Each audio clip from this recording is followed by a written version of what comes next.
Hi guys, welcome back to my channel. My name is Louisa. If you're new, don't forget to subscribe, and if you're coming back, welcome back. And today I have a very special guest. This is my my brother Shay, and for some reason I have convinced him to do a video with me. So thank you very much. And yeah, I don't know. Did you want to give a brief introduction to yourself? Oh, I guess so. All right. So I'm a farmer and a teacher in southern Queensland, and yeah, I'm living out on a farm in sort of in the South Burnett, which is kind of inland from the Sunshine Coast. And you've And got dogs? I have dogs that are annoying. Well, yeah, and I have chickens and I have sheep, but you won't hear them. Hopefully, you might hear a rooster. Yeah. Do you still have the guinea fowl? Oh yeah, yeah. They tend to be pretty quiet these days. They've got sort of a love-hate relationship with their new puppy. He loves to chase them, and they actually don't mind that, so they run around with him and fly up a tree if he gets too close. So yeah, mornings and evenings are them playing together, really. Oh, very nice. All right, so we decided to do this video together to just talk about what it's like to be raised by a narcissistic parent and also a parent with very severe mental health issues. So it's interesting talking to some of my colleagues because, for people who might be new, I am a psychology student. I also work as a mental health clinician. Uh, and so I've done my undergraduate and I'm working on my postgraduate at the moment. And so, talking to some of my colleagues who are predominantly social workers, I've described a little bit of like what it was like to deal with our mother.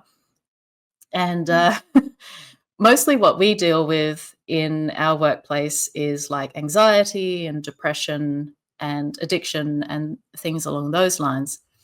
So when I talk to my colleagues about what it was like to deal with my mother, they're like, she's proper crazy. Like, because because a lot of those sorts of things, like complex trauma and that sort of thing, it's still within the realm of like you have a grip on reality for the most part, whereas like our mother did not really have a very strong grip on reality, and so we're kind of talking about someone who has, like, I guess, like, paranoid delusions.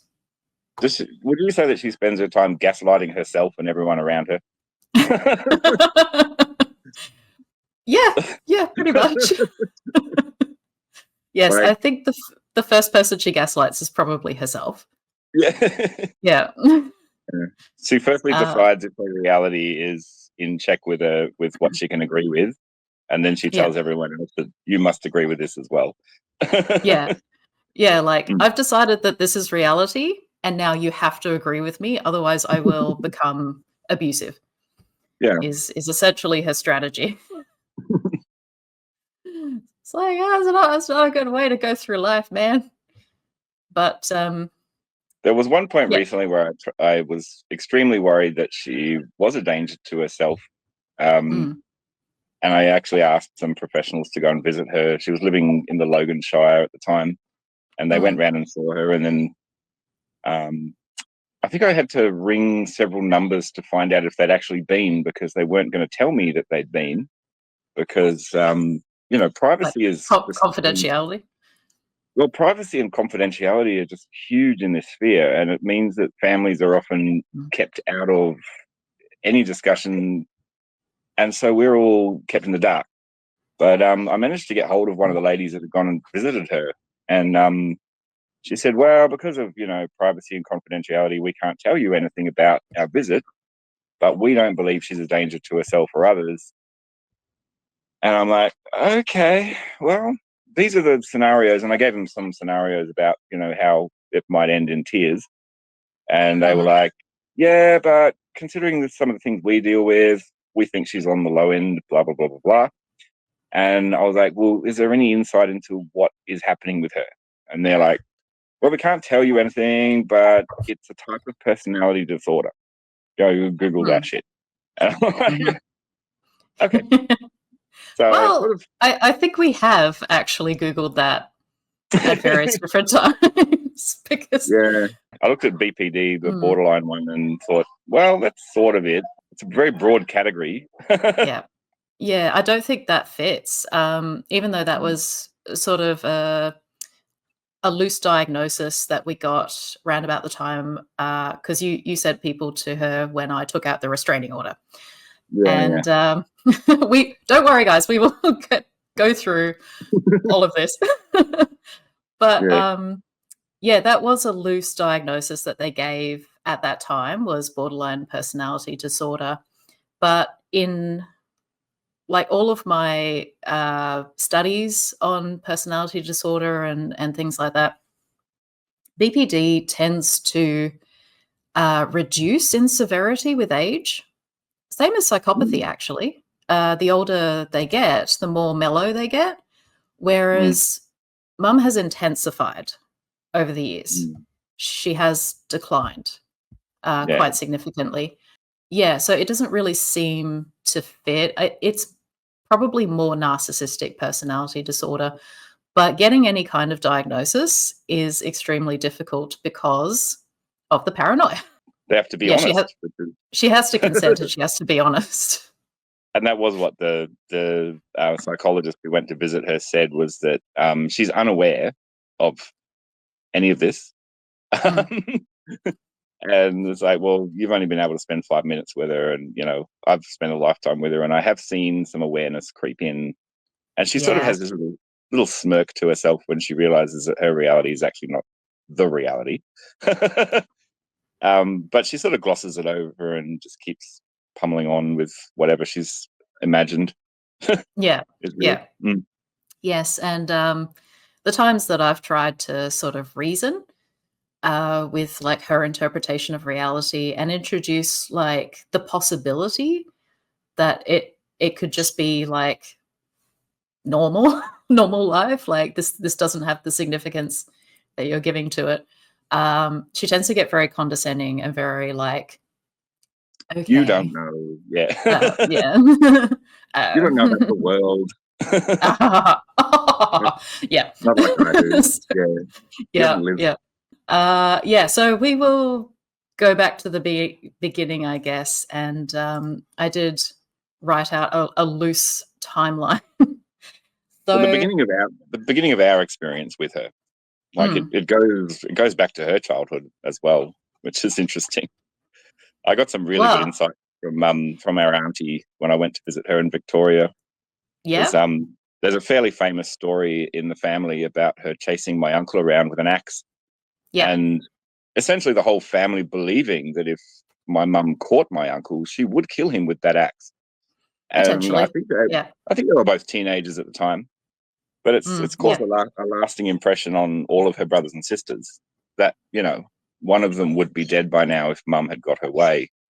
And mm, it was kind of one of those early incidents that became the threat that carried forward in that family, that mm. it was best just to say yes and just let her think what she needed to think. And that was probably the beginning of walking on eggshells around her? Well, the whole family, yeah. And also the Yeah. family kind of becoming distant from each other and Mm, spreading out across the whole of Western Australia, which impacted on our family as well, because we had no mm, real knowledge of our mother except for what we saw at home. We rarely got to see our uncles and aunts and grandmother and grandfather, yeah. and what they could say to us in front of her was very limited. They knew Mm, that. Mm. yeah.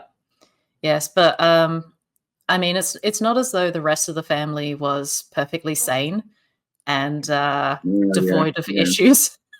Working with a community of stolen generation Aboriginal families. Like our Mm, family is part Fijian, and I don't think any of the people in our family have ever been honest about how that has come about. And I mm, think there's a big impact of colonization on the mental health across our family. And this was the thing that my auntie brought up when I was down there was that when they lived in Africa, my grandmother used to hide her in a shed when there were white people coming to the farm because she was considered to be too dark of skin to be in their family, To blend. to blend in and maintain their social status in Kenya. Yeah, which was an extremely segregated society. Yeah. And if their white, what they considered their white peers were to cotton on that we had ancestry of coloured skin, they might have been kicked out of Kenya altogether. Yeah. and become absolutely destitute. Yeah. So it's pretty interesting. Yeah, I mean, very different times to what we live in now. Our mother was born in the year after the war ended, so she was officially one of the first baby boomers. And so her siblings were younger than her and born in like the 40s, I think, not the 50s. I don't think they had that much age gap between them. But maybe the youngest uncle was in the 50s. I can't remember.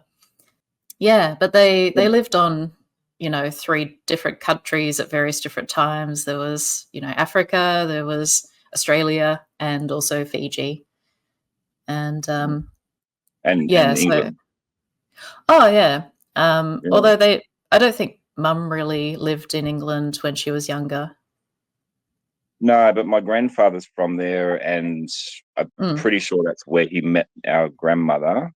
They got married in Egypt, but I'm pretty sure they met in London. Oh, okay. And Well, I've they got a met during the feeling. war, so anything's possible. Yeah. Mm, But I was just thinking about that thing of, how does narcissism develop? And, mm, if she's a lot older than the rest of her siblings, and the rest of her siblings are raised to believe that they are too dark to be brought in front of the visiting public in the household, mm. she was basically the only child in that household that was considered to be Her presentable. Yeah, her and Alan would have been, acceptable because Yeah. he had red hair, so Yeah. he definitely passed as white. But a fair bit Um, younger than her as well. How much younger was he? I can't remember now. not that much, only a couple of years. Yeah. But she probably would have Yeah, still been inclined to dominate him in conversations and things. Yeah.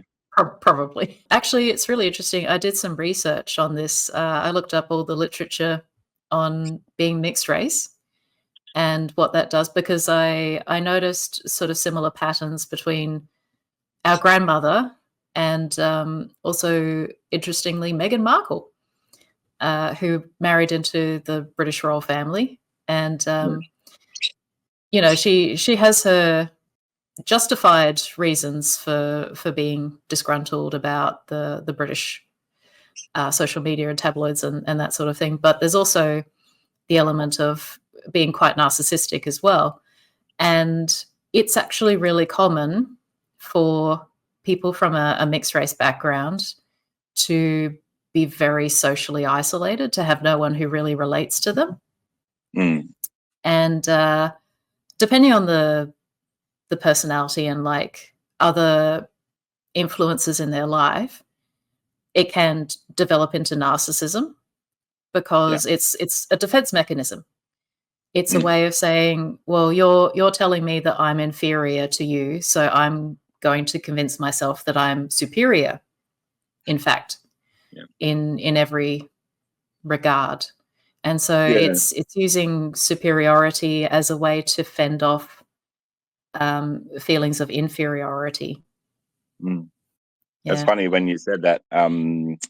There's a sort of a narcissist bully that I've dealt with in the town where I live, and she's part Aboriginal, but she was raised in a town that was 99% white, and she Mm. always said, "Well, oh look, I'm too black for them, and I'm too white for them. So where do I fit in?" Yeah. And Yeah. that's That's how she's exactly been it. raised. Yeah. Mm. So They don't have a community. They don't fit in either place. so she just Both rejects everyone. Yeah. yeah, it's Everyone just else is up for rejection. They build a wall. yeah, yeah. Yeah. So it's all based on like experiencing a lot of rejection or potential rejection throughout their life, and being quite white looking, you would to fit in with your white friends, you would like try to play down the fact that you're mixed race in a lot of situations.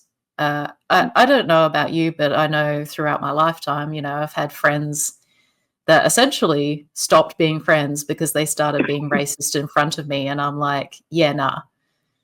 So it's not going to happen. But they were like, oh, but you're one of us, kind of thing. And it's like, well, actually, I'm not. Yeah, you can support my worldview because look at you. Yeah. Well, that's kind of the background. Our parents divorced when I was 2 years old and you were 8 years old. I think 7. Yeah. Yeah, so Mm. maybe a year and a half for me and then 7 years for you. And it's funny, like So some of the events of that particular year are so scorched in my memory that, like, they're clear as day. Like I can remember everything that happened to me when I was 7 because it was quite traumatic. yeah. And I have no memory of that. Well, you may not remember a night, but I'm sure Ian would, where we got bundled up in the car in the house where Mum had decided to move to, driven over to my dad's house, and it would have been midnight. She broke in the back door of the house and went into the kitchen screaming, until my dad and my stepmom came downstairs, and somehow my dad managed to convince her to leave. But I think she probably had about an hour of tirade in their lounge room going on about how she was so badly treated in the whole situation. And when you got a 7-year-old and a 2-year-old and I think a 12-year-old sitting there watching you for an hour do this, it's like it was clear to me in no uncertain terms that this was the start of a war, and that war is still going on in her head. Like she still Oh, believes yeah. that he is still ruining her life, and we've seen that go like control all of our lives for 20 Yeah. or 30 years. That was always the Um, narrative that hmm, she had when we were younger, was that dad ruined her life. So what actually happened with our parents' divorce is mum left. She initiated the divorce, and then our dad had the audacity to move on to a new relationship. hmm, And yeah, because I mean, mum told me about that sort of night or incident, not in the same terms, but she hmm. said that she essentially like broke into the house and caught them. And and she was like, "Oh, you must have been cheating on me the entire time, because how else do you have a relationship now?"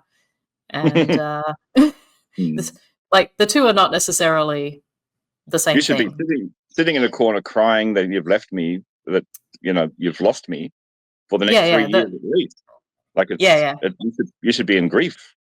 Yeah. And I have theorized, and, I don't have any, like, confession from our mother or anything that this is true, but I have theorized that, because he moved on so quickly, that was, why she rained down hellfire, for at least the next decade, because they spent a decade in court. Well, she spent a decade trying to get him into court, and the wonderful thing about legal aid was that in those days they would always believe the woman, and you could keep basically dragging the family in front of the courtroom as many times as you like to try to get sole custody, Yeah. and legal aid would pay for it. So our dad had to Mm. represent himself each time because he had a business and he had an income. He was not eligible for legal aid, but Yeah. she was, because she was unemployed the entire time. And I think she looked at getting back into work and realized that she'd have to pay for all of her own legal costs, and went, that's not going to happen because that's my biggest expense. Mm. Um, So she figured out how she could become ineligible to work in every job that got offered to her, and has never been employed since. But Kind I of, think it's so yeah. that she can maintain that sort of access to legal aid that she's considered to be her little safety blanket, you know. Um, Yeah, yeah. yeah. And something else popped up for me recently, which was the first time I really, I think, decided that she wasn't on my side as a Mm, person, was when I was probably about 10 or 12. She told me at the end of the school day, look, the lawyers have said that, you know, you're going to get called in as a witness and you're going to have to tell your dad that you want sole custody from me. You don't ever want to see him again. Um, and you're going to have to say that in front of a judge and a whole bunch of people in the courtroom and directly to your dad. And if you don't do this, you're not going to be welcome back in my house. And by the way, he doesn't want you living there. So you're going to be homeless. And I'm like mm. 10 or something. Yeah, yeah, So this was devastating because I'm like, I can't say that to my father, to his face. yeah. It wouldn't be true. Mm, But she just left it at that. Didn't yeah. mention it again for something like 3 years. And the whole time I'm basically going, shit, I could be homeless tomorrow if a judge calls Mm, me. I didn't even know mm, what I'm supposed to be saying. So I spent 3 years stressing my head off about this. mm. Like, who uses a 10-year-old child like that? This Well, woman. yeah. Yeah, An evil person, a basically. freaking evil Uh, person. yeah, So that's the and insight. like, I'm pretty sure that what you're saying is true because she had the same message for both of us at various Mm. different times. When we lived in the country, so we moved from like a regional city to a country town to get progressively further away from our dad. Like she physically moved us further and Well, that further was away. that was the excuse, and that was part of her narrative. But I think a lot of it was also freeing up cash from the sale of a residence, because Yeah, she was it very was good at, cheaper in the country. yeah. And you could buy a house, free up about 20 grand, and live in the same style in a place that's further from the urban centre, and Mm, then you've got 20 grand to throw around. And she did that several times. Like she mm. would she would buy a cheaper house, a cheaper house, a cheaper house, and eventually ended up living in Orroroo, and lost.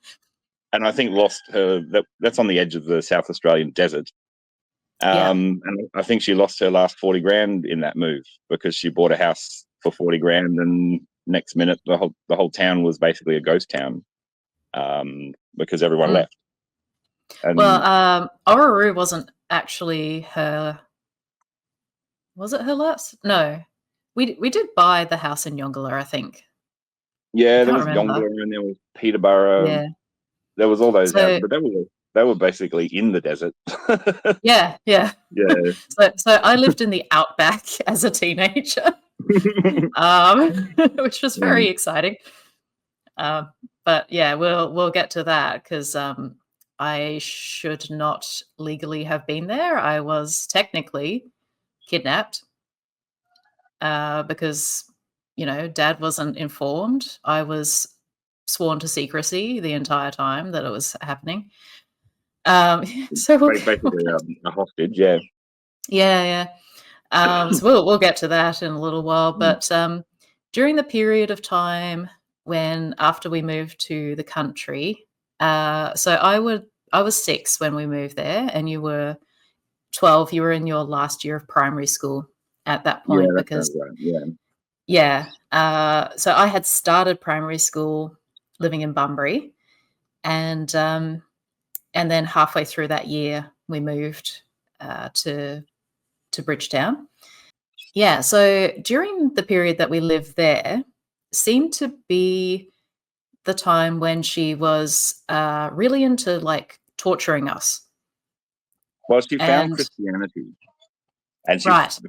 Christianity is an amazing group of people who are willing to listen to anything that you're going to say and just Mm, nod. So it's a a free lot of audience, the time. Yeah, and and she when just you're a loved it. very Yeah. narcissistic person and you've got Yeah. this, very patient and tolerant audience who just accepts you for all of your crap, and never calls you out on it. And the poor old priest who's basically paid to be there. Yeah. Yeah. Oh my goodness. And she was, yeah. So when we moved to Bridgetown, the reason why she went into Christianity was because of getting stalked. So you remember Peter? Yeah. Yeah. I think there's a bit Yeah. of So sort of two-way overlap with that. I think she was heading towards okay. Christianity, and that happened Yeah. at the same time. Yeah. Okay. I know that she really leaned heavily into Christianity when that happened because, like, he broke into our house a couple of times. And I remember us coming home from church one day and there was a note outside our back door written in blood. Yeah. No, he And, was like, full psycho. Yeah. yeah, yeah. Never pick up a hitchhiker in country WA.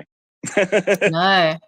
Well, yeah, how he found us was that we picked him up on the outskirts of the town that we lived in, and Mum had a really unusual car, so he just basically went around the whole town until he found her car, and then was like, "Hey guys, Yeah, I might just move in here. yeah." Yeah. So he eventually got arrested for attempted murder. Of a police And officer. yeah, and ended his life in jail. Oh, but So that not was, before he made an appearance at our grandfather's funeral. or tried to. He tried to hitch a ride at our grandfather's Yeah. funeral. Yeah, that was a crazy year because Yeah. Pop's funeral was after a whole bunch of crazy stuff had gone down with the family. So this is Mum's family again. Yeah, there was some wild spiritual stuff. Oh, going back to being part Fijian, there's always been a lot of, like, crazy spiritual stuff and psychic stuff in our family. I remember the phone call. No, he rang Mum in the middle of the night, and we used to have a landline with one of those really loud ring, ring, ring, ring. It'd wake up the whole house. We lived in a one-bedroom house anyway with three of us. It was pretty small. Yeah. So I woke up and listened to her just sort of gasbagging for a while and went back to sleep. And then in the morning, she's like, I had a long conversation with my dad last night, which is weird because he's dead. And I was like, okay. And then it took a lot of phone calls to the rest of the family to figure out who it was. And the uncle who rang us didn't remember ringing us.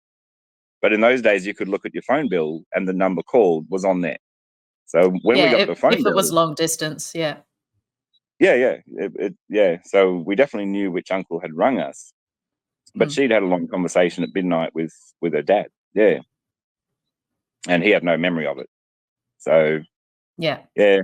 And I don't know if it's a Fijian thing. I mean, our granddad is from Lancashire, but the uncle who rang is probably the most Fijian uncle that we've got in terms of his sort of appearance. Yeah. So maybe he's just good at channeling. Yeah. Not sure how that works. Getting possessed by the spirit of a dead person to, like, With a ring your message. sister. Our grandfather died. There was a lot of fighting in the family because, everyone's a narcissist, basically. Yeah, I don't think any of us were getting much sleep. So I think you slept through a lot of things as well because it was like you were being kept up until 10 o'clock at night and then woken up at the crack of dawn. And little kids can't cope with that. No, not really. So, yeah, one of the craziest things about that time period was how little sleep we got. And I'm not talking about, like, just that time period of, like, our grandfather's death. I'm talking about the time period of, like, from the ages of 6 and 12 to, I think I was, like, 11 and you were 17 when we moved to the next town. Yeah, during that time period, our mum had this thing where she liked to torture us. So, there would be, like, this build up beforehand, this emotional cloud that would get more and more tense around the house. And we would start avoiding her because, or at least I would start avoiding her because I could sense that, like, she was getting angrier and angrier. over days, maybe weeks or something like that. And then one evening, we would be home from school and she would just start laying into us, usually Verbally. verbally. Yeah. Yeah. She only occasionally physically beat us. And usually the instances when I got beaten was when I got a lift home from school from a friend's parent because mum didn't come and pick me up. Mm. She did that a lot when I lived in that town in that primary school. And yeah, I would be like left outside the school. All the teachers would go home. It would be like an hour later, and Mm. she would eventually rock up. And if someone's parent was like, "Oh no, I can't leave you here," and then like insisted on driving me home, I would get into so much trouble, and she would like physically beat me for that. That's a segue into something that happened sort of earlier on, because that was the same experience I had right through primary school. Was that I'd be the kid on the monkey bars at the end of the day, looking down the road. But I know Yeah, where she was. I know exactly what she was doing. She was finishing her conversation, because her conversation is the most important thing in the world, and it can be yeah, 45 minutes. But if she doesn't finish her conversation, mm, then you know people will be in trouble. The person yeah, that's listening to her is going to get it if they try and end this conversation, because it's her conversation. mm, Um, and even I can remember when I was 4 years old in Bridgetown, when we first lived there, being left in the car to listen to the radio for a full day. And this happened on wow, many occasions with the windows down. Fair enough. yeah, But I could see her going up and down the main street. And in those days, you could stand in the middle of Bridgetown's main highway, and you just mm, have to step out of the way for a log truck maybe every 45 minutes. But the rest of the time, everyone just stood in the middle of the road talking. mm, And I could see her having 6 and 7 conversations coming back from buying a loaf of bread. And each conversation was 45 minutes. So, and yeah, I realized at the age of 4 that the radio station actually only plays 20 songs in a mm, repeat every 45 minutes, because I would have to listen to those 20 songs maybe 6 or 7 times while I'm locked in the car. yeah. I'm actually not locked in the car. I can get out and move, But you but wouldn't dare. I'm 4. Yeah, And if I did, yes, the yeah, tirades that I get from mum, and probably the yeah, beating I would get from mum, would be not worth it. yeah, But there's songs I still hear on the radio now, like Fleetwood Mac.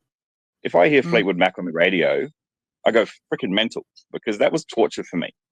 And it happened yeah, for years on my own in that car. And mm, those cars were hot.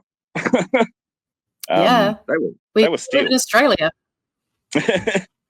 So yeah, and I've always remembered that, and yeah, I still get triggered by several songs on the radio and several artists that I can never listen to again, um, Yeah, because of those days in the '80s left in a car.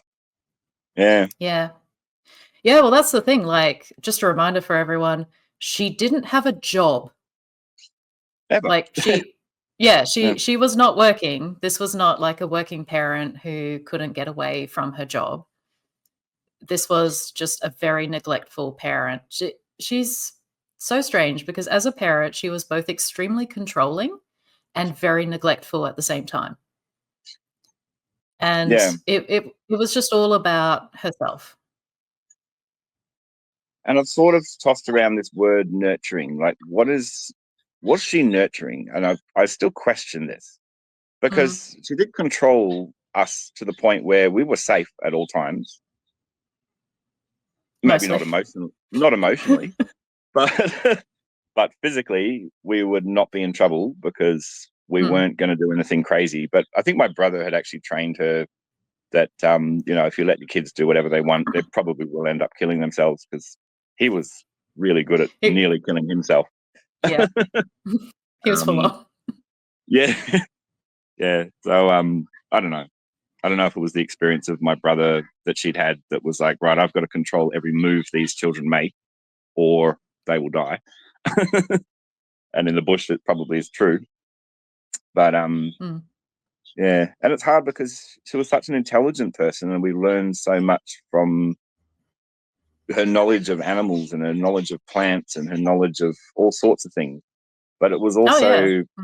also part of her ego as well, that I Mm. am at this university level and I should have gone to university, except that women didn't go to university because the brothers went to university. And that's, that was the first slant against her that she sort of Mm. keeps bringing up as well.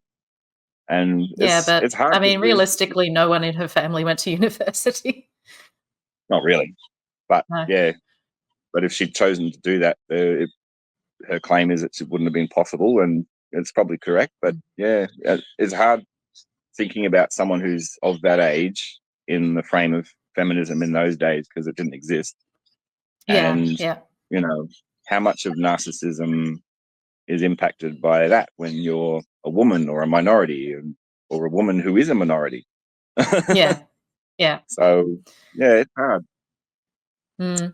'Cause, there's the mixture of, like, legitimate grievances and also, like, the entitlement and the grandiosity, And which is, context, like, associated. yeah, Yeah. it's like, what is the context of all of this? Like, I think about how English my family is on both sides. And my Mm. dad always talked about, he wanted to get to Australia to join an egalitarian society. And it was one of the biggest words I learned as a little kid was, what is this Yeah. egalitarian? And they're like, well, Classless, supposedly. you don't have classes. Yeah. And see, my mum's always been scared of losing her class, losing her Mm. ability to stay in an upper middle class society of some kind. Yeah. So there's also that horrible British thing. Like, I can't watch that Downton Abbey, because you see what they do to it. You see what they do to each other. They're hideous over there. Mm. And I can understand my dad trying to get away from that, and my mum bringing it with her and Well, actually she reinforcing it. loved it. Mm, Yeah. because she believed Um, that she was of the higher echelon. Yeah. yeah.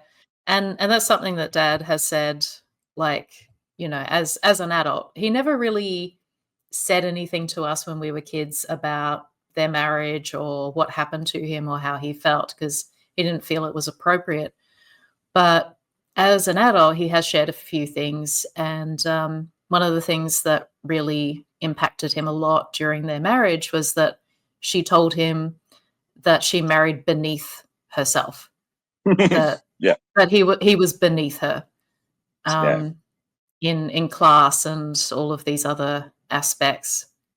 And so, And that's probably why he she chose him as well. Like, she probably chose him for that reason, because yeah, she knew he was an orphan, that he was, from a servant class in London, and she from probably the chose East him. London. Yeah, probably chose Mm, him to maintain her dominance in the relationship. Yeah. yeah. Yeah, potentially. I Mm, mean, when they met, he was, quite a successful musician, so there would have been a level of, like, the ego thing for her, like, "Oh, I'm with this really talented, semi-famous," he was on all these talent shows and stuff, and, um, mm, because, like, narcissistic people love to be associated with very special and important people because they feel like they should only be associated with very special and important people. But when they kind of gave up, like, the fame music, pursuit, and just settled into, like, an ordinary life, then that was not really okay with her. mm. Mm. And then I saw her sort of migrate from the music world attraction to the real estate world attraction. And that was Mm. really when they sold their house in Kangaroo Gully, that was sort of a little pear farm on acreage, and they bought another house to do it up. And this was my mum's idea, that she could just spend her life doing up houses, and gain notoriety and wealth that way. Yeah, And it just she makes wanted to sense. be a house flipper. Yeah, yeah. Mm. And before that was even a thing, really. And Yeah. my dad kind of agreed to it, but he ended up, after two houses, realizing that he was going to do all of the work and pay for all of the tools and equipment. And she would be having her conversations in the main street of Bridgetown. or the main street of Bunbury. Mm, So, yeah. and, come home when she felt like it. So, And of course, yeah, it meant constantly moving house as well. yeah. And I think it's kind of funny that since their divorce, Dad has never moved. Well, it was quite an ordeal. I think we ended up living in a caravan for over a year, waiting for that house to be renovated. And it Mm, was bigger than Ben Hur. We had an architect, and we had a gyprocker and a tiler for the roof, and carpenters, but Dad was doing more than half of that work because we yeah. were trying to do it on Mum's budget. And yeah, it's Mm. it's an amazing house now. So it's been a good project to finish it, but I think it nearly killed Dad. Yeah. Mm, So I trying to can do that and imagine. run a business. Yeah. Yeah, because it's not like he wasn't working at that time. He was literally running his own business. I don't know if you remember We that lived on a period of building site. living. Yeah, but also a building site that was surrounded by a lot of natural areas, which had, West Australian tiger snakes, swarms of bees, Mm. weeds that could kill you. I remember the other day I was actually sitting in that building site playing with these seeds that were really pretty all the time. And I've since found out that that's castor oil. And if one of them had got in my mouth, I would have died. But there was no one to watch. There was no one to watch us because everyone was building. So Mm. no one knew where we were or what we were doing. We were off in a swamp with a bunch of snakes and a bunch of bees, swarms of bees, and no one knew where we were because they were building. Yeah. Yeah, I suppose being a baby at the time, I probably didn't join in with that. yeah, you were probably with Mum, but yeah, who Yeah. knows what she was up to? I can't remember now. Yeah. Who even knows? Our life during Bridgetown, when we lived there when I was in primary school, there would be these like thunderstorms, like emotional thunderstorms that would build over time. And then she would Very like, regular too. Yeah. yeah, pretty regular, maybe weekly or fortnightly. And then she would, unleash this tirade on us. So usually what happened was at like 5 or 6 o'clock at night, maybe after dinner or whatever, um, she would get us to stand to attention, and she would uh, verbally abuse us until like midnight. And so we had to stand the entire time. So it could be like 6 hours, you know, fairly young kids. Not allowed to move, not allowed to respond, not allowed to talk back in any way or defend ourselves. And the message would be similar to what you said before, where it's like, oh, your father doesn't love you. He doesn't want you to come and live with him. If anything happens to me, you'll go into foster care and they'll abuse you and all this stuff. Mm. Always threatening, like, if anyone finds out, uh, like, they're all trying to say that I'm crazy, and like if they do like prove that I'm crazy, then you'll get taken off me, and your dad doesn't want you, and all Mm. this sort of thing. So it was like very much trying to keep us under control, trying to make sure that we never said anything to anyone, and also like tearing us down as people. And I remember one of her favorite things to say was like, "You're both just little assholes like your dad." And Mm-hmm. she's saying this to like a 6-year-old child. Mm-hmm. That's the sort of message that we received from our mother. And if we broke down and cried, that was like joy for her. Like I can remember the look on her face just being pure glee when I was weeping. And it was kind of like she was drinking it in, like drinking Mm. in my suffering and my pain and Mm. just relishing it. Mm. I think that's something that was specific to you, because I think when she looked at me, she would just tell me to take that look off my face, or Oh, well, stop she said that to me as well. It's like Yeah, I'm trying to have it's like, no expression on my face whatsoever, you weren't but it's allowed still to have an offending. expression because No, whatever expression it was in was wrong. wrong. Yeah. Yeah. Yeah. So you're not allowed to have an expression on your face, even if you're trying to have no expression. And do you remember, like, because this was essentially psychological and emotional torture, we would dissociate, and then she would like Well, you spot couldn't. check us Yeah. and Are you be actually like, listening? what did I just say? Yeah. And yeah, Like, I I got don't know. really I got really good at like both dissociating and also half listening at the same time. So I could actually repeat the last sentence that she said, even Yeah. though I was like mentally checked out at the time. Yeah. I don't know if that's like a skill you should be proud of as, as a child. It's a survival Um, mechanism. Yeah. yeah, But that's the yeah, thing. We were always in that I don't know what they call it, the cortisol fight or flight thing for our whole childhood. Like it was yeah, always just stress the whole time. So tricky.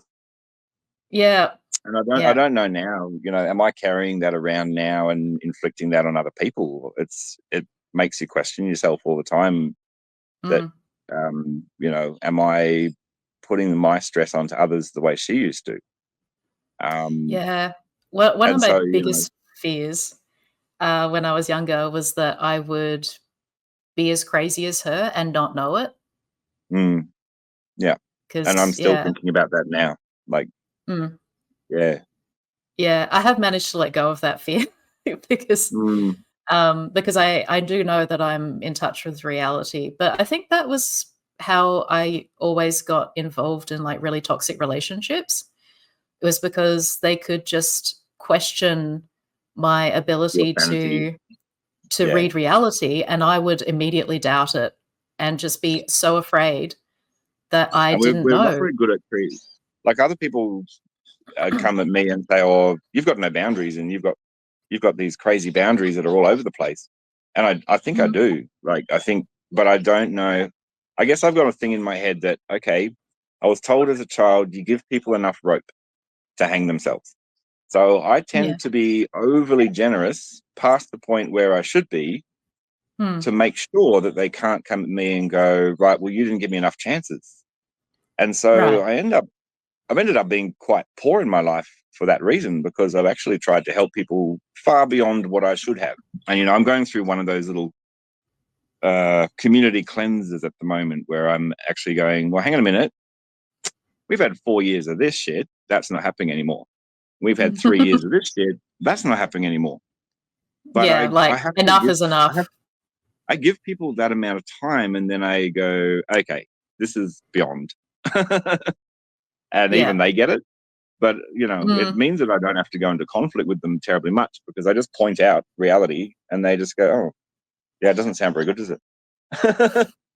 Mm, So yeah, but they get to the point where what they've done is so egregious that they it's can't obvious. really blame you for Yeah, saying no more. Yeah. yeah.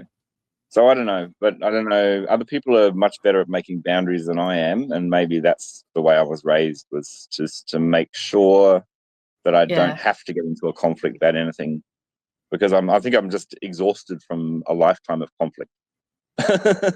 Yeah, well, it Yeah, was relentless, like, she yeah, could take things the wrong way, and just be absolutely obsessed about it. Um, mm, I mean, during that time in Bridgetown, she also, like, being newly Christian and everything, um, she also had, like, other people that she targeted, and I don't know how aware of it they were or not, but mm. there was a woman at our church that our mother was convinced that she was a witch, and so our mother was, like, constantly obsessing over this woman and trying to find evidence that she was a witch, and, yeah, mum would, like, And bundle us basically, into just the car, yeah, late at night and, like, drive past this woman's house repeatedly for, like, half an hour, just driving around the block outside this woman's house and yeah. stalking her with the children in the car.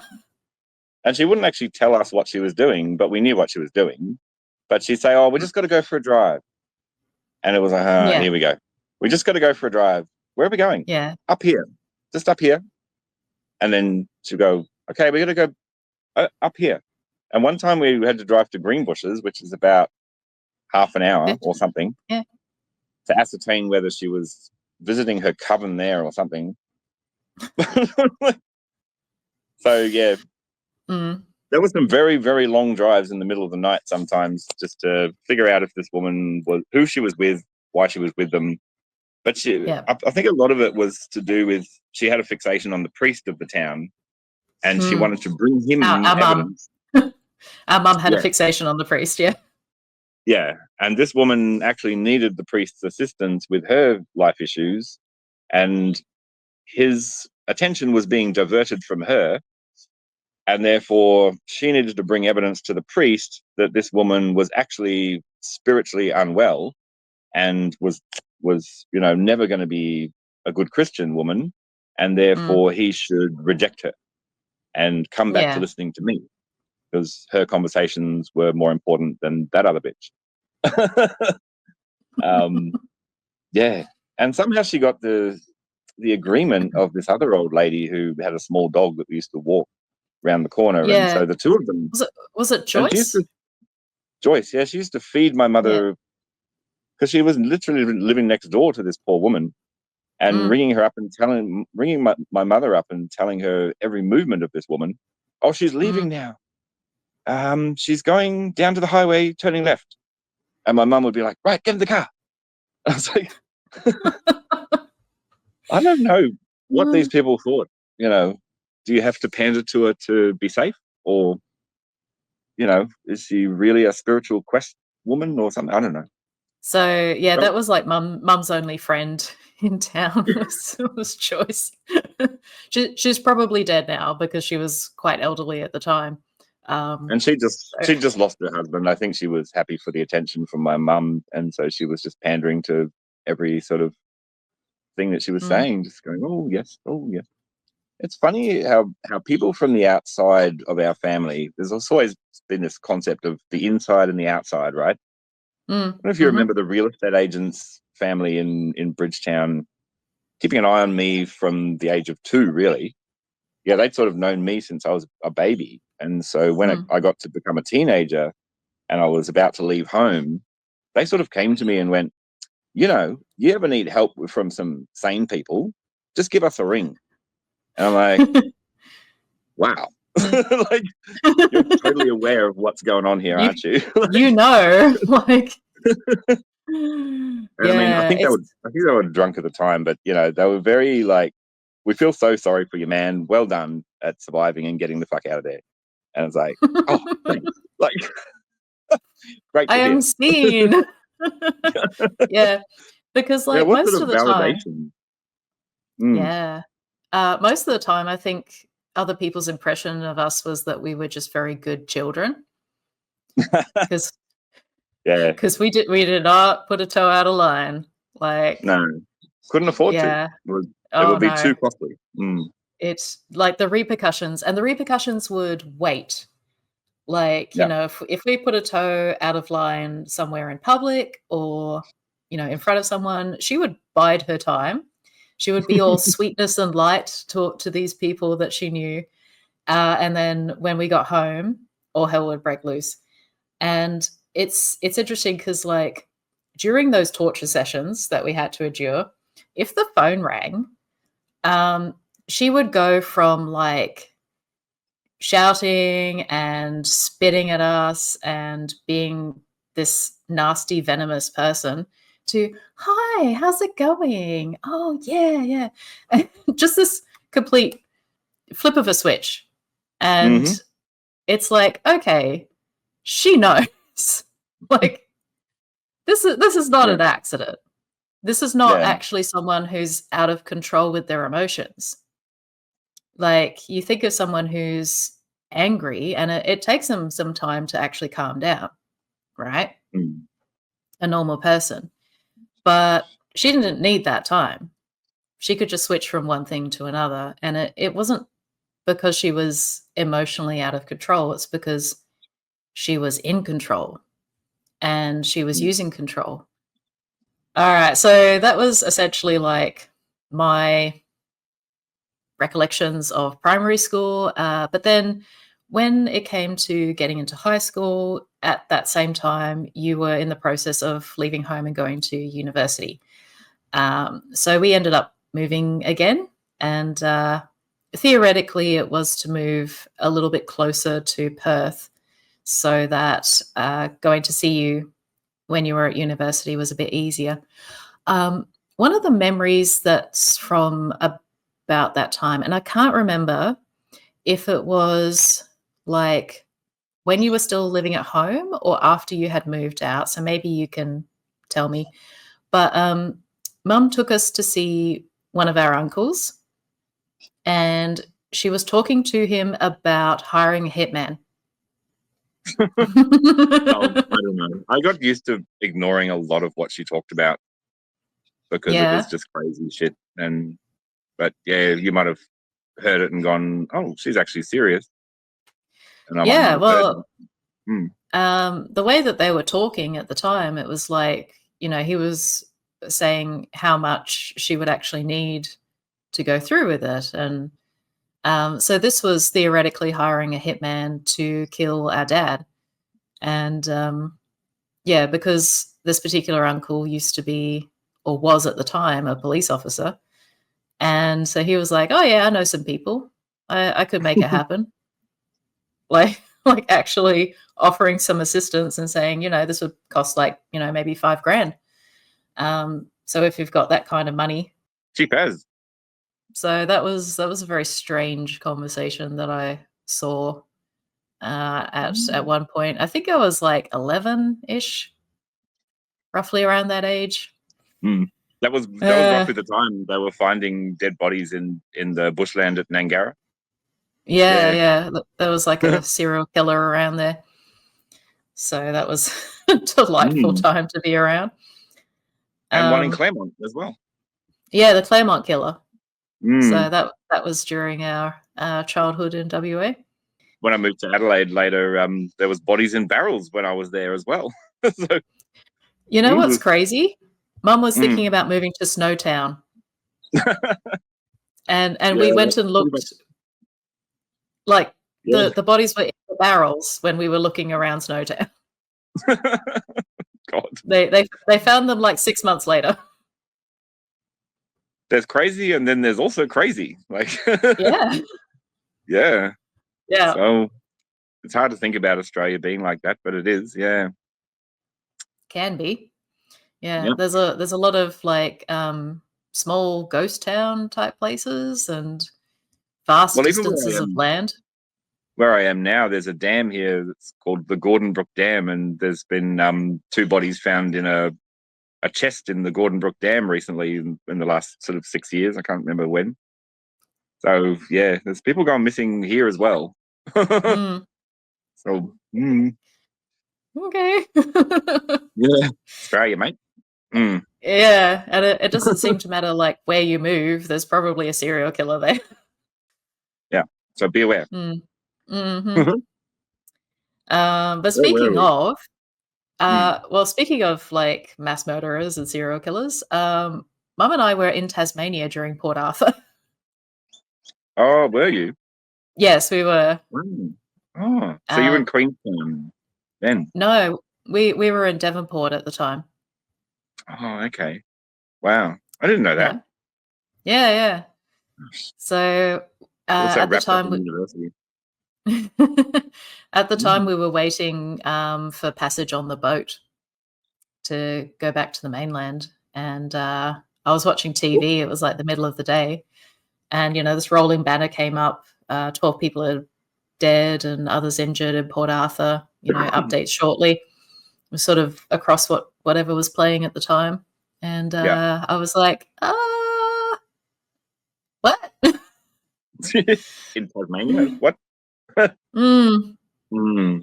Well, it's yeah. funny. Like when you were moving around, then Mum was not in communication with me at all, and like I didn't have Really? a mobile. I didn't have a mobile phone, and I Yeah. think she, I think she did, or did she have landlines? I can't remember. Mm, But no, I used to have to she go. never had she didn't have a mobile phone until I had one. We actually bought our first phones together. Yeah.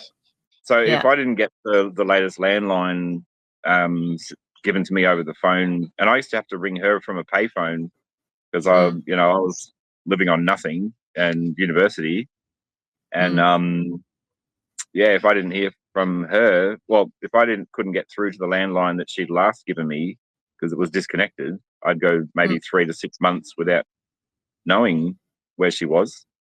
I can't even remember how Yeah. it was that she actually got messages to me to eventually find out that she was living in Port Augusta or places like this. Yeah. Yeah. So there were long periods where I had no idea where either of you were. Yeah. Yeah. So what happened was the year that like I turned 14, so I was 13 at Christmas time. You came home for Christmas from university, so we were all still living in Western Australia, and you heard on the radio that a place in your suburb had burnt down, and Oh it yeah. like got you out of bed, and it was your place. Yep. So yeah, your home burnt down at Christmas time. Yeah. And I'm pretty sure I know it was a disgruntled flatmate of mine. Ah, Um, okay. but yeah, I think mum, you were saying mum came to a different theory about my dad, of course, because Yeah, everything was yeah. about So yeah, him. everything Yeah. that ever went wrong in her life was my dad. Like, he was busy. He was running his business. He had his But own he's life to definitely live, behind everything. Yeah. but he was behind everything. Yeah, absolutely. Mm. And, he had all this time up his sleeve to, like, drive 3 hours to, like, do something crazy. Um, yeah, so she decided that our dad was an arsonist, and that, this meant that she had to, like, flee the state. And so this was the narrative. Like, I never really bought into her theory, but, growing up with mum, we didn't dare really question, um, things that she asserted, especially when she was in, like, that kind of crazy zone, and Well, because at that time I yeah. couldn't communicate with either one of you, and she wasn't going to tell me where she was going or when. I didn't even know that that was part of her theory. Was Oh, it's okay. that it had anything to do with my house fire. I had to Yeah. go and sort of couch surf for about 6 months with a friend, and I barely had access to phones or anything. So I was just Mm, in sort of, keep on track with university mode and try to sort of, find somewhere else to live. mm. And I didn't even know that she'd left the state. So yeah, communication back then Um, wasn't that easy. yeah, so what she did was she sold the house that we were living in, and, bought plane tickets, and you did see us off at the airport. Um, there was, like, our Yeah. uncles and our cousins that came to see us off at the airport. Was you Um, flying to Tasmania? yeah, through Melbourne. Yeah, yeah, that's right. Yeah. Yeah, so we left via plane. I wasn't allowed to tell dad that we were selling the house. I wasn't allowed to tell dad that we were going interstate. And so essentially she kidnapped me, one of her Mm. children, and didn't tell because she didn't have sole custody. No, She had joint custody, but she yeah, had like the majority of the care that's fine. because Yeah, of like where we lived and school and stuff. So yeah. it seemed like she felt she was within her rights to just up and leave without getting any kind of approval or anything like that. And so, of course, we were off grid essentially for I think it was like 4 months. We lived in a caravan in Queenstown in Tasmania. I didn't have a phone number to give to anyone, but I also wasn't allowed to give anyone like my address. Um, Mm. like I think maybe we got a PO box or something. Mum's MO was always to have a PO box, Mm. and that was how Dad was allowed to communicate with me. Was he was allowed to send letters to the PO box, but he was never allowed to have my phone number. I was allowed to ring him occasionally, under supervision. She was always in the room, listening and watching and making sure that I said and did all the things that she approved of. And I could exchange letters, but she proofread the letters, and in some situations, like, she basically wrote them. She told me what I was allowed to write and what I could say to my dad and what I couldn't say. I'm sorry about the dogs. There's a car coming up the driveway, which is a very rare occurrence around here. Everyone's got to welcome them in the appropriate farm way. Yeah, I can remember very early in my dad's relationship with my stepmom that I was forced to write a letter to him saying that we didn't want to see him anymore. I didn't love him. All this like really, really hurtful stuff. And I was very young at the time, and I don't know how much. It just still amazes me how much mental control she had over us that she got me to do this. And I know that it's still a big issue between me and my stepmom that this letter was sent, because it must have sounded like it came from me. But she was literally dictating to us what we would write to our dad at every step, and we didn't have a say in the matter. So I mean, the only say that we had was to receive beatings.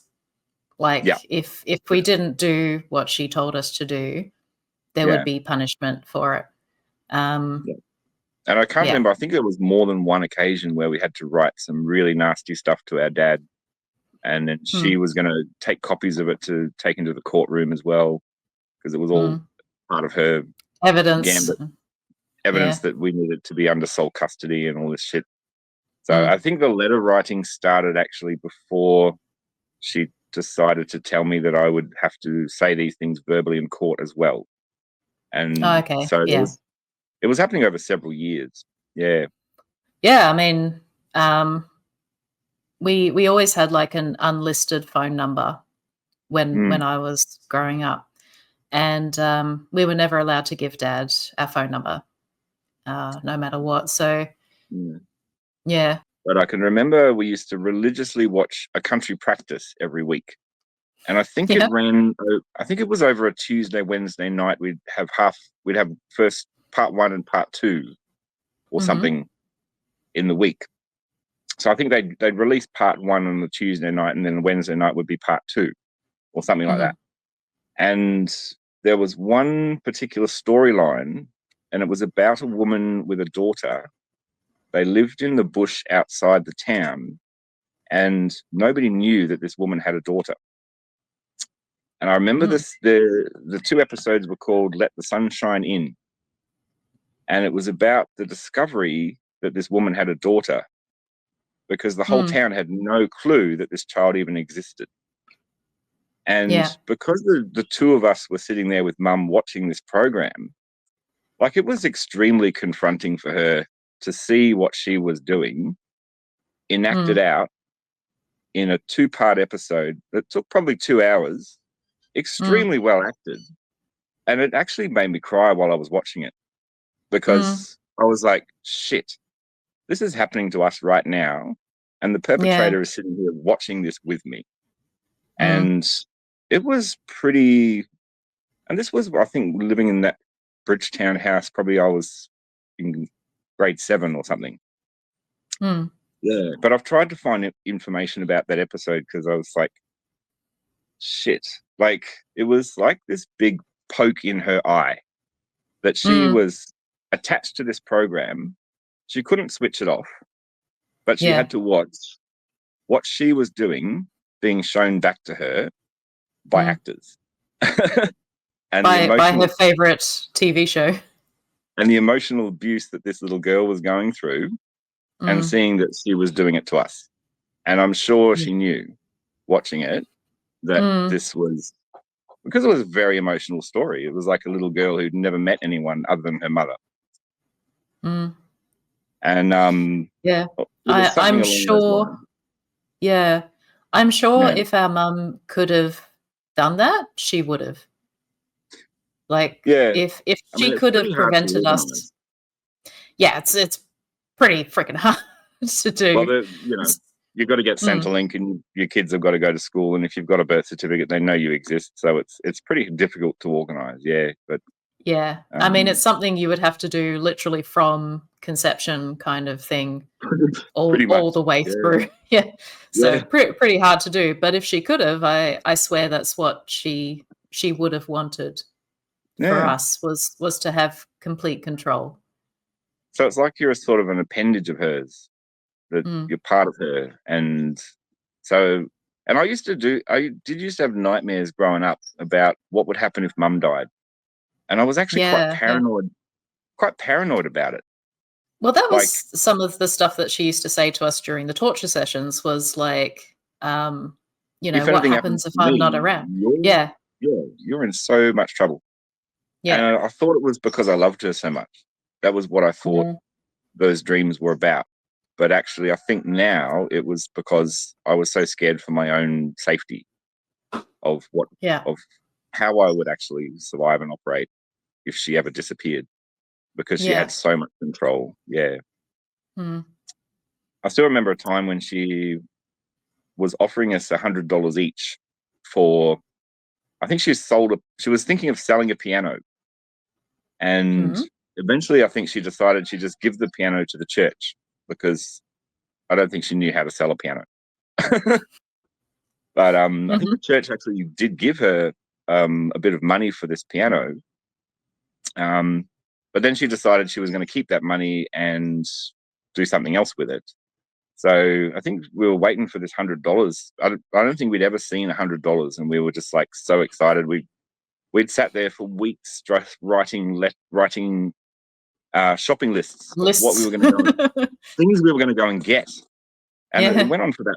We had about 3 or 4 weeks of writing these lists of things we would love to have, like if we clothes, had anything. Yeah, I don't know. It lollies. was a massive list, and at the Mm, point where she decided that she was keeping the money, we just sort of broke down and cried for a couple of days, I think. And mm, eventually, to snap us out of it, she started sort of doing her tirades again. And I remember at the time I'd made a dragon out of clay in art class at high school, and I was very proud of mm. this dragon because it actually sort of looked like a dragon. It was pretty shit actually, but But I just considered it was the best art thing I'd ever done, Mm, and so I was very proud of it. And she decided that to snap me out of my misery of not getting this $100, that she threatened to smash it, and mm, you need to stop crying or I'm going to smash this. And I remember in the kitchen of that Bridgetown home, um, I think I just said something like, "Well, fuck you, then smash it." And so she did, and then it ended up in the fire. And it was like yeah. so much of our stuff just went missing while we weren't there. Like I could Mm, remember all sorts of things we used to have, but we go to our dad's house for the weekend, we'd come back and half our stuff was gone, because it mm. didn't matter to her. She'd be getting ready to move house again, because we moved house every 2 years or sooner for our entire It lives. it varied, yeah. I think Bridgetown was the longest I ever lived somewhere, which was almost 5 years. Yeah, because I was 6 and I was, like, 11 when we moved. To Manjimup. Yeah. Yeah, because we didn't actually change houses in that period. Yeah, so that was a long time for her. But yeah, Yeah, I know. pretty much. And Mm. this is one of the things. Like, she would be obsessed with finding the next house the entire time, Oh, and she'd yeah, be yeah, like, the entire "Oh, time we lived there, she was constantly looking for other yeah." houses to move to. So we wasted so much petrol looking at all these abandoned houses everywhere in the middle of nowhere, going, "Ooh, what doesn't this have potential?" I'm like, "Oh, frick's sake!" Yeah. Like, you She couldn't she did even get. that, she did that when we lived in, like, the outback as well. She went to, like, this, abandoned town that had, like, a place that barely had a roof anymore, and it didn't have floors. It Doesn't was this have literally a potential? yeah, it was Yeah, literally a ruin, but it was for sale, and she was like, "Ooh, what you could do with this." yeah. It's like, this would take, like, $100,000 to bring back from the brink. And she's just never to even make it lifted a hammer. structurally. Yeah. Yeah. Uh, yeah. So it was, Um, yeah, constantly the thought of moving or actually moving during our entire childhood. And I think like by the time I finished high school, I had been to 11 schools because there was two in Bunbury. There was like kinder or prep or something, and then primary school. And then there was one in Bridgetown. There was Manjimup. There was primary school in Narrogin, and then high school in Narrogin. And then I went to a high school in Queenstown for the brief time that I was there. And then I went to Port Augusta lower secondary and then senior secondary. And then I went to Orroroo, and then I went to Peterborough. oh, So did that's Peterborough 11. actually have a school? Yeah, yeah.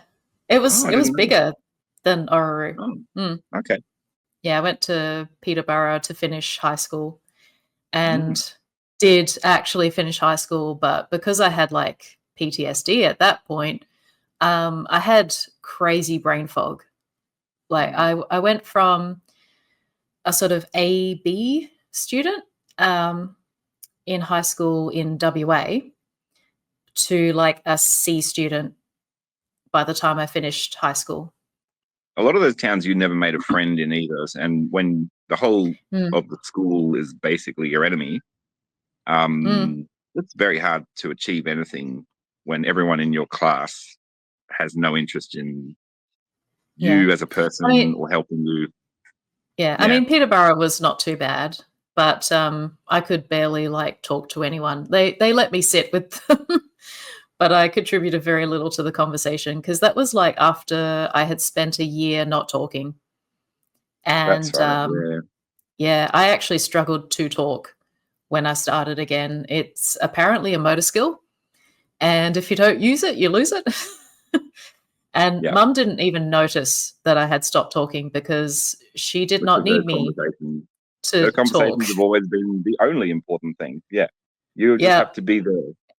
yeah, And even when we're not there, she's still talking to the animals as if they give a shit and talking to the wall. Like, I don't think she even mhm. has an animal now, but she'll I still don't be know. talking. She'll still be Yeah, down there talking to a wall or a plant. yeah. Doesn't even have to be I alive, I don't think. I had so much Mm. trouble doing my assignments in my senior years of high school that, because she would come into my room and just talk at me for, like, Well, hours. the problem is that you'd realize that she'd actually already had a 20-minute conversation with you while she was hanging out the washing and then brought it into your room. And, because it doesn't actually matter that you're not there. Like, Oh, no, just no. start the conversation with the Yeah. washing, move through the kitchen into Mm. your room, and it's still going, but you have Yeah, missed the first 20 or 30 minutes of it. And then she'll waft yeah. off and make coffee and back again. And that's another 20 minutes you didn't actually hear Mm. because it doesn't actually And matter that you're not there. Like, no, no, because there's this hmm, sort of magical thinking element to it where, like, people, know what's going on in her head, like, she really hmm, believes that.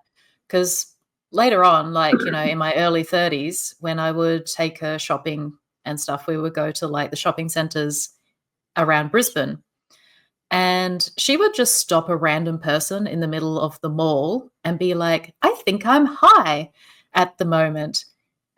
And they would be like and I'd just be like, "Just run, just run." And they'd be like, "Okay, bye." yeah, and funny but not funny. Yeah, yeah. We're laughing, but Mm, this is real. Like, yeah, and you just go, "Oh my goodness. but she's not a What danger is to even." herself or others. So Yeah, there you go. apparently. Except if she happens to Uh, strike up a conversation with a bodies in a barrel type person, you know, but they probably won't want to borrow of her either. they'll be like, "Oh, you're way too much trouble." But hang on, how much do you get for selling? Because Mm, yeah. she could have easily gone missing in Orroroo. Why? God, she was pulling Centrelink. Yeah, yeah. But yeah, so that was like my high school experience. Being the only child left, it's like she didn't disperse it over the few of us that there were. It was all concentrated, and yeah. So by the time I finished high school, like I was very sheltered as a child in terms of like I wasn't really allowed to go out or do anything or go anywhere. Um, I remember when I was 18 and I was doing TAFE, and I met a girl at TAFE, and we were talking, and she invited me to come out with her. And so I Like made it's the just a fatal normal thing. error. Yeah, I made the fatal error of telling mum that I was going to go out with a friend, and she was like, "Oh, you'll get abandoned by this friend. You'll get raped in the parking lot." Like all of this stuff just immediately catastrophizing. And I was like, "It's okay. I won't go. I won't go." And that was it. It didn't matter that I said I'm not going. She was off on a tirade for like 4 hours. For Mm-hmm. 4 hours, she told me all the ways that I was going to die if I went out. Yeah. Yeah. And yeah, that's the Uh, hard part about becoming an individual in society when you are that sheltered from mm, reality. Because, I mean, even though we knew that her reality was not our reality, we still didn't have a clue about anyone else's reality because we didn't get to hear any other voices except through television. yeah, So, TV was like it. to some extent, I think I've got a country practice to thank for my survival, Yeah. because it was the only thing that allowed me to hear other perspectives of the world Yeah. from anyone. Yeah, because Mm, she agreed that that was a good show. Thank God. Like, thank God she had a good show that she could watch that actually wasn't some twisted rubbish. Because, yeah, yeah. Yeah. imagine if she was into the Twilight Zone. I mean, or something. She It could she have is gone the very. Twilight Zone. But imagine if it was reinforced by the TV show. Yeah. The country Yeah. practice was almost like an analysis of reality, and extremely well written, really. Mm, And yeah, yeah. so we're very But lucky from that. yeah, we Yeah. were definitely not allowed to like individuate. And I think the more like children that left home, the tighter her grip came on that regard. Because when I tried to leave home, she rented the unit next door to me. Yeah. Do you remember that? Well, Yeah. yeah. Well, she didn't want us having access to money. That was always it was the Mm, first phase of control. Was like I was allowed to work at the mini mart in Bridgetown for 3 months, and then I had to resign because I seriously yeah. was not keeping up with school. Blah blah blah blah blah. But she was just Mm. threatened by the fact that suddenly I was starting to get some cash, and Yeah. therefore, Same thing mm, happened to me when I was 15. I got work at Hungry Jack's in Port Augusta, and mm, I was allowed to work there for about 3 months, and then I was told I had to quit. yeah. Yeah. And the worst, because the same thing happened with our brother when he decided to leave. He went to live with our dad for a while and Mm. got jobs earning money, and then realized, once you've got money, you can move around. So he went to like Darwin and then to Melbourne. Mm. And, you know, like he actually had a much stronger will than our mum, which is pretty Yeah. lucky for him in a lot of ways Yeah. because he But wouldn't put it up with did. any No, he of her didn't put stuff. up with it, but that also made his life miserable at the same time. Well, the people that he ended up Because putting his trust in were not the greatest people as a yeah, 14-year-old leaving home. Yeah, I yeah, think he was yeah. 14 or 15 when he left home, and so I I think yeah, he was 14 when he left mum's house and went to live with dad, but he was like 16 when he left dad's house. yeah. So And strong-willed fella, but yeah. And then I was sort of my game plan was to make it impossible for her to refuse me going to university because Mhm. everything I had to line up everything to make it impossible for her to refuse. And it was actually Yeah. good that she lived in the bush because Mhm. me having to live separately made me completely independent when I went to Perth. Yeah. And so I think she saw that I'd sort of pulled that one on her and decided that wasn't going to be the pathway for you. And Yeah, so probably. dragging you off to the desert was the way to Mm. make sure that you wouldn't get to university straight from year 12. Yeah. Yeah, yeah. And, yeah, so I was, like, 21 when I started uni, and, Mm, that was after, I'd been working for a while, and I had moved out. At one point, I tried to move away from the small country town that we were living in at the time, which was in Victoria, mm, and, I was gonna come to Brisbane to be closer to you, because mm, that's where you had moved at the time, and, unfortunately, I told mum about my plans, mm. and, to try and, like, circumvent it because, like, she wasn't living with me, so she could just, like, randomly give up her house or whatever and just get in the car and go, and she, like, landed on your doorstep just Yep. out of the blue. She drove And to I told her, Queensland. well, I actually told her that she couldn't come to stay with me because I was basically couch surfing in a downstairs bedroom in someone's house, Mm, um, with my partner, and she ended up having to sleep in a tent on a mountain, um, for I think about a month, or no, it might have only been a couple of weeks. I don't know, yeah, it wasn't but that long. these people, the place where she was able to set up a tent and not pay rent or anything, it had these enormous ants. They were like 2-inch ants, and she'd put her tent right next to them and refused to move, but was ringing me and complaining about these ants. And I'm so hard done by my dogs being bitten alive, and I've got to come and stay with you. Like, come on then. So she came down. My partner basically threatened to beat the shit out of her, and she left screaming, I think, because he was done with her after about 2 days. I think Um, 2 days is most people's maximum. it Uh, might have even been the wi same night. I think it might have been the mm, same night, actually, because I don't mm, think we organised a place for her to sleep at all. I think she ended up back in the car and going exactly back to where she'd come from with the tent. yeah. Like, Yeah, she that's right. came up way ahead of me. I That's right. wasn't Yeah. prepared yet because I Yeah. there were 2 times when I tried to move, and it was the second time when I actually moved. So this was Yeah. my first attempt to, like, get some distance and to Mm, individuate and to be like an independent adult and get some breathing room from her. mm. So she went up to your place, and then she came pretty much straight back, and she landed on my doorstep and was like, "Now you have to take care of me because this is all your fault. I went up there because you were going there, and now I'm, like, homeless and all this sort of stuff."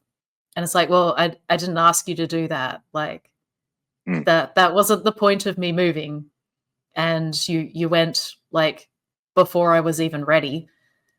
mm, Like, so I actually ended up staying in that town for almost, like, 6 months after that, and, mm, ended up, like, getting a rental with mum because it was all my fault, and now I was responsible for this woman, and, mm, yeah, she needed, like, somewhere to live, so I had already, like, handed in notice on my apartment, which was, like, a one-bedroom apartment, and I couldn't get it back, and luckily, even though I'd handed in notice on my job, I could get my job back, but, like, mm. having that conversation with my boss, I didn't tell them everything that had gone on because, like, it was insane.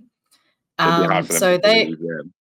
Yeah, so they were just like, "Oh, well, you're just this loose cannon. Like, how can we trust you again?" And I was like, Yeah. so I just, like, took that, and And luckily realistically, they in the modern era, we could probably say I'm in a domestic violence situation, and they would just go, "Oh, yep, have as much I time as you mean, like." Yeah, yeah, the thing is, like, we didn't even really know what to call it. nah, Like, what are we even living in? It's just chaos. yeah, And so, yeah, so they, like, told me that I was this reckless, crazy person, and I just had to accept that. Um, and yeah, so that was what happened with that. So I stayed for another 6 months, and it was okay. But then like made firmer plans and applied to university and got in on the Gold Coast. And yeah, this time I moved up with mum. So she came with me, but we didn't end up living together because I got into a share house close to where I was going to be studying, and she couldn't just move in. So that was the last time that we lived together, was when I was about 20. And but she never really stopped like trying to control my life after that. And you know, there was that time that I cut off contact when I was living in Logan. And what happened was she called my mobile phone, and I was in the shower at the time. So, of course, I missed the call. So when I got out of the shower, I finished getting dressed and everything, and then I called her back. And she was really pissed because I hadn't picked up the phone when she rang. And so that started days of just getting abusive text messages from her, saying that I was all kinds of trash and, this terrible child, and she might as well die, which was her favorite martyr thing, is like, oh, you don't even want me around. I might as well just be dead. And so I just stopped responding to the abusive text messages. I just didn't respond. And then she sent a text message saying, if you don't respond to this, I'm going to ring your employer and tell them you're a drug addict and get you fired. And I was like, go ahead, because I could just take a test. So then, because that didn't really work, she turned up on my front lawn, and she was there to stage an intervention because apparently I was a drug addict. And so she was like, you have some serious problems. I'm here to help you. and she was like, I knew something was wrong when you didn't pick up the phone. And I was like, I was in the shower. And she was like, no, you weren't. And I exploded. I shouted, how the hell could you know what I'm doing in my own house? Get the F off my lawn. My ex, who was inside, thought it was like the neighbors because they used to shout at each other all the time. And he was like, what's going on? Yeah. And so she was just like, well, can I have some petrol money? I was like, no, get off. It's funny, that's almost identical to the last conversation I had with her as well. It was about 2 or 3 years ago, and she was like, oh, you've got children living there in a shed house, and I'm going to call the child safety and something else and something else. And I was like, get effed. And she was like, well, you get effed. And I'm like, okay, we'll both get effed. Let's go. And so that was the last time I spoke to her. Yeah. Yeah. But she always tried to use authority and law to manipulate other people and control them. And I guess in some way, like, she's pretty good at staying within the law, which is really annoying because I'd love to get her locked up, but Yeah, she knows where those boundaries are. Like at the moment, I just love to send her some little text message to just trigger her, because I love that kind of thing. She's trying to send me text messages to trigger me, and it's not working because I'm just like, well, this is dull. But I do know now that she is alive because I got a text message at Christmas about some random crap. Apparently she's living somewhere on the Bremer River and there's a risk of flooding or something. Okay. Yeah. So, but it's been 3 years since we've had any contact. Because I remember her trying to use the legal system against my brother when he was living in Bunbury. Yeah. So she's always had this thing of, because I'm within the law, the rest of you Mm, are not, and therefore you're mm. probably all drug addicts. And I don't know. That's always her thing, isn't it? Everyone's a drug addict. Yeah, I mean, So every time she was, like, in a rental, after she stopped being able to buy houses, every single neighbor had, like, a meth lab next door to her, every single one, which is super rare. Like, imagine the odds of, like, moving house every 6 months, and every person you move in next door to has a meth lab. What are the odds of that? and I think that So that that sort of switch in her psychosis went after she'd had chemotherapy, and I think the mm, chemotherapy's actually left her with smells that aren't real, that smell like chemicals, and mm, so she can always smell chemicals, but yeah, it becomes stronger at certain times, and it's probably more to do with how tired she is.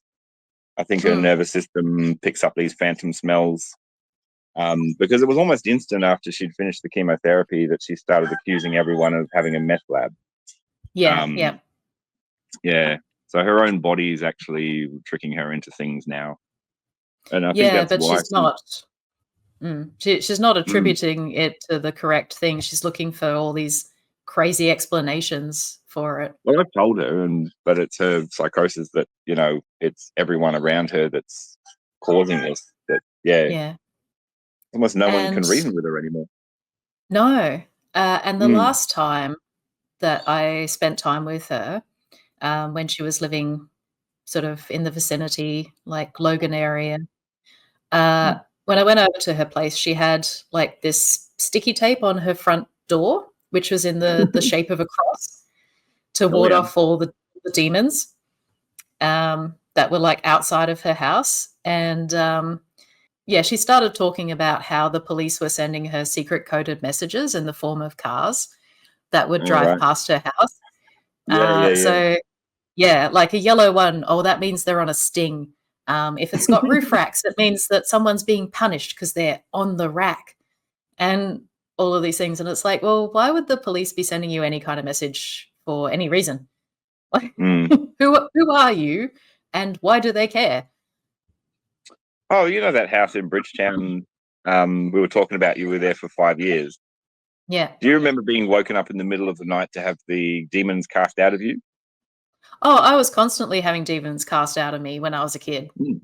Yeah, yeah, Yeah, yeah. yeah. She would take us to church gatherings and all of these sort of faith healing things, and tell this itinerant minister that was in town, like, "Oh, yes, my children need demons cast out of them," and all this sort of stuff. Mm. So, yeah, I was constantly told that I had demons. Yeah, but to wake up a little girl in the middle of the night, cast demons out of her until she's weeping and crying and screaming, and then just say, Mm. "Oh, okay, it's over now. Go back to bed." Like, what the fuck? Yeah, and, like, Yeah. for context, for people who are watching, we shared a room, Eh, Shay and I. Yeah, so if anything was because, happening to one of us, the other one was there. Yeah. yeah. 'Cause it was this Mm. absolutely tiny house. There was officially only 1 bedroom, but this dining room was converted to another bedroom, so we had, like, 2 bedrooms, Mm. for 3 people. So, Yeah. yeah. And a dog and a cat. I think might be two dogs and a cat at some point. But, yeah. Yeah, yeah, there was usually Mm. overlap with, like, a dog or a cat, Mm. so, yeah, when it came to finally getting a restraining order, I was in my early 30s, so I had put up with this for, like, 32 years. Mm. And, there had been a few times, including that time that I described, where I just stopped responding. I stopped being in contact. It's not that, like, I didn't receive messages or anything like that. It's just that I stopped responding. I didn't want to engage with it because it was very abusive. There was another one of those occasions when she had started getting very abusive over text message, so I had stopped responding. And there was a message that she sent that just made me really, really freak out. And trying to remember the exact wording, it was pretty much, she said, "It's not as though I would actually kill you." And I was like, "What?" like, I hadn't even entertained that I wasn't talking about that. Like, when did we start talking about killing me? And why have you thought about, like, how you wouldn't kill me? So I was like, "I think I need help." So I went down to the courthouse, like, that day 'cause, I must have had the day off, or maybe I called work and I was like, "I need to take a day off."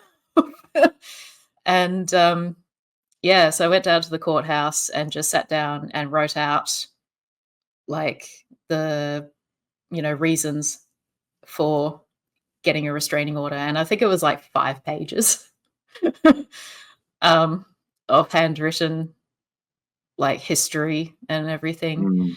And, so that day, they did the hearing where they figure out whether they're going to give you an interim, restraining order.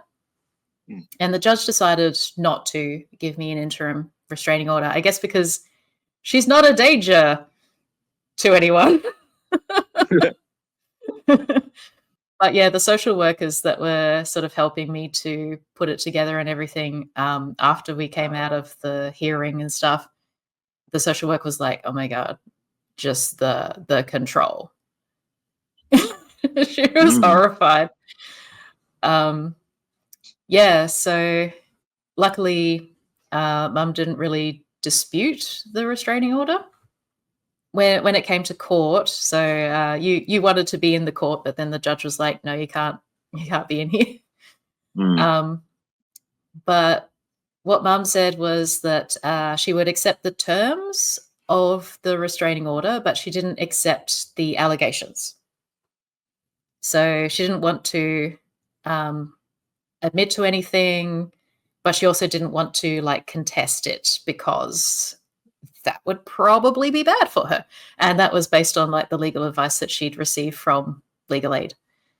Um, Yeah, it's funny. Like, there's a number of people in my life actually who have tried to come at me with legal jargon and bullshit, and I've gone, I know the legal system, honey. I've grown up with it. Like, I know how it works. I know yeah. that I can actually represent myself and still beat you because you're not a reasonable adult. Like, Mm, what you're doing yeah. is not reasonable. So it is good in a way that we've been raised with someone who's so litigious and so addicted to knowing that they're right, Mm, um, that we sort of know when people are just bullshitting us with legal stuff. yeah. Yeah, Yeah, it's to very some hard to extent. intimidate me with, like, um, Any false kind of legal stuff. allegations or yeah. Yeah. One thing to be grateful for anyway. Yeah, it's a silver lining. And, I think Mm. that's something that we, growing up, were very good at, was finding, like, some of the humor in the craziness. I don't know about you, but my sense of humor is pretty dark. Yeah, And the other thing was, like, we actually grew up fairly close to each other. So yeah, even though there was, like, a large age gap between us, 6 years, we yeah. still We've got a hive mind. We yeah. think the same things. We don't even have to say things. We just look at each other. There's a slight roll of the eyes. Yep, we know. Yeah, Mm. yes. So But and 6 years apart, but twins, eh? yeah. Mm.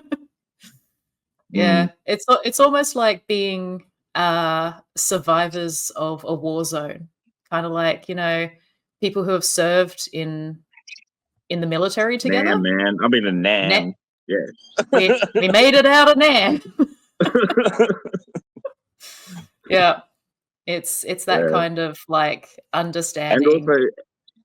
and this helps me a lot in my current work because I'm working with English as a second language kids.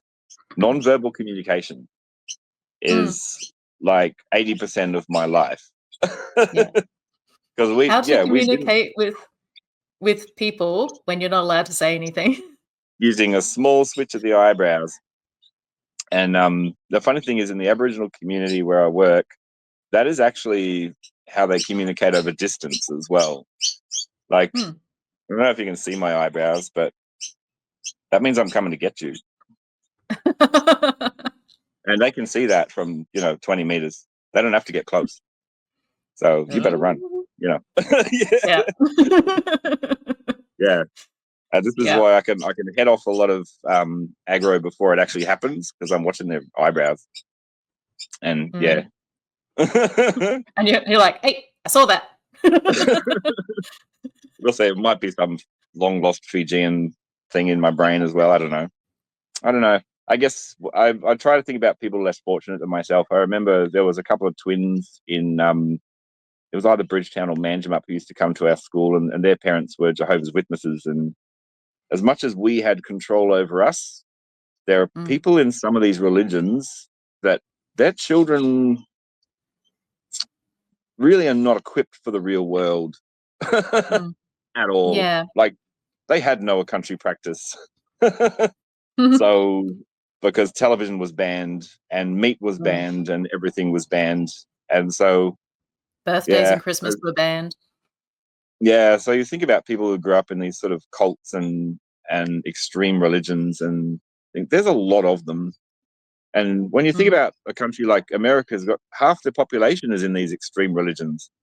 So they've got a whole country that's walking around being gaslit. mm. It's like, how dangerous is To that? varying degrees.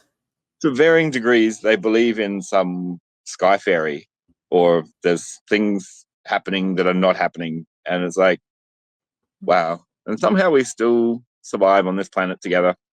I don't know.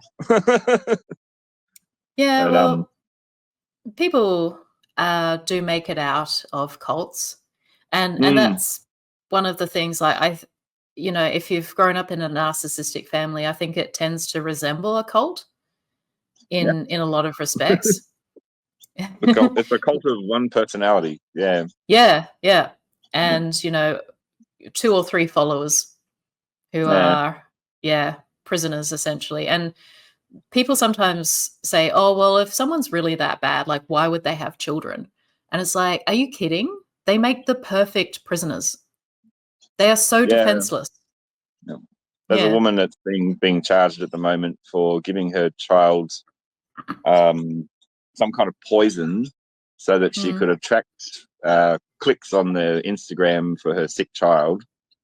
And right. they've finally proven that she's done this on 11 occasions. So she's Mhm. going to jail. I think the child is dead. Oh Um, god. but this thing of self promotion, it is becoming a more widespread disease as well now that Mm, we have an Instagram. And you know we've had visitors at this farm that literally were describing themselves as what are they called, influencers. oh, yeah. And like, I got one of them to do some work to plant a tree, and she nearly fainted. She was like, I did something. And I'm like, yeah, you put the phone down for 2 minutes, well done. But her entire life was through that phone. Yeah. And yeah, she'd never experienced an actual act of doing something that actually meant something. Mm, And, we've almost got a percentage of young people getting sucked into that, and it's pretty scary. yeah. Yeah, Yeah, it's an alternate it's, reality. but it's something we can all be monitoring. Is like, how much am I caring about my own influence on others? Like, is that Yeah. important? Yeah, Yeah. and, like, being content to live an ordinary life, because that's one of the things that I always noticed about our mum, is that she was never really content to just be an ordinary person. She had to be special in some way. She had to have, like, the police needed to send her messages. Mm, She needed to find demons. She needed to find witches in the church. She needed to, be part of the music ministry and be on stage. She needed to perform music and become famous and all this sort of stuff, and it's like, There's actually a lot of merit in just being a regular person. Psychologically, there's a lot of merit. Yeah. Yeah. And this relentless pursuit of infamy and notoriety and stuff is not healthy. Yeah. So it'll be interesting to see how many people take it to that degree and whether narcissism becomes more popular or more common. I guess we'll never know, because back in the day when we grew up, you had no idea who was doing what. There was no phone, no internet. Yeah. So maybe it's always been common in our species. I don't know. Yeah. Yeah, I don't know. It's so hard to tell. Like, are we just seeing it more, or is it increasing? Well, Is it just through more the visible? wonders of technology, we've got the ability to now talk about it with faces and everything across a continent. Yeah. You're in Queensland, So, I'm in Tasmania, and we can talk about our trauma. wouldn't matter if I was in Zimbabwe. We could still be doing this, possibly with slightly worse internet connection. Yeah. I don't know. Sometimes our internet connection is no good. Anyway. All right. Well, that sounds like a good note to leave it on. So thank you so much for coming on my channel and talking. And hopefully this doesn't mean like I'm a crazy influencer. Now that we've talked crap about it. Yeah, I think this is useful, very useful. Yeah. Real conversations and hopefully healing conversations. So, guys, let me know your thoughts in the comments. Thank you so much for watching, and I will see you next time. Bye. Thank you. Bye.